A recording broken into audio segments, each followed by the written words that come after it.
улиралдаа нэг удаа болвол заавал x тайлан өгдөг.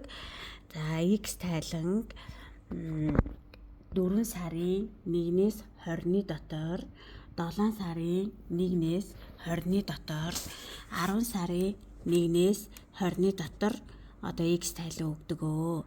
За ямар учиртай x тайлан өгж байгаа вэ гэхээр тухайн компанид ямар нэгэн цалин хөлс өгдөггүй учраас тэр цалин хөлсийн тайланд x-лээд явуулах гээд байгаамаа.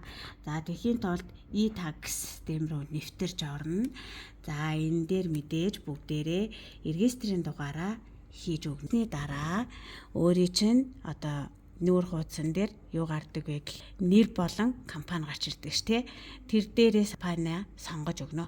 За компани сонгосны дараа тайлан гэдэг рүү орж өгнө.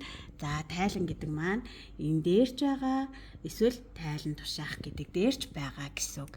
Зайл нэгэн дээр нь ороод тэгин готлын цалин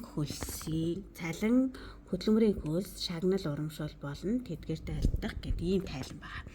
За энэ тайланг бүгдээрээ одоо 4 сарын 20-оос өмнө буюу 4 сарын 1-ээс 20-ны дотор x тайлан өгөөд явуулчихна. За x тайлан яаж өгдөг вэ гэхээр за бүгдээрээ энд яг ингээд дөнгөж эхлэн готлоо тухайн тайланд хугацаанд үйл ажиллагаа явуулаагүй бол энд тэмдэглэнэ гэсэн магадгайз.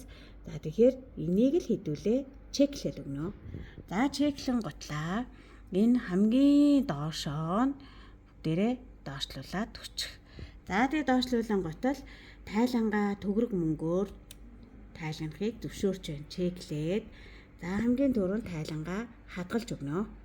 За хадгалан готл энэ дээр тайлан амжилттай хадагдлаа гэж гарч ирнэ. За одоо илгээх товчоо дарж өгнө. За илгээх товч дарснаар файл сонгох гэж гарч ирнэ. Файл сонгох дээр бүгдээрээ одоо тоон гар үсэг рүүгээ ороод компани руугаа орлоо. За тоон гар үсэг гэдэг маань ийм нэг урт тоо байдаг шүү дээ. За энэ тоон дээр дараад за энэ нууц үгээ төлөө хийгээд өгнө. За ингээд нууц үгээ хийгээд илгээх товч дэлгээх. За ингийн готол тайлан амжилттай илгээглээ буюу тайлан руугаа ороо харахаар энд илгээсэн цэс байх юм бол та тайлангаа амжилттай илгээсэн гэсэн үг. За ингээл болоо.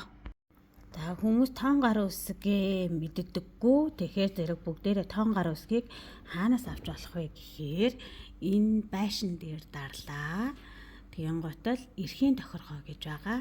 За эрхийн тохиргоо руу ороод энэ 3 цэсний тоон гар үсэг гэдэг дээр дарж өгнө. За тоон гар үсэг дээр дарлаа. Энэ хой талд нь эхнийх нь тоон гар үсгээ татаж өгнө. Хоёр дахь нь нууц үгээ авах нэ. Нууц үгээ мартсан бол бас ингээд нууц үгээ авч болно шүү.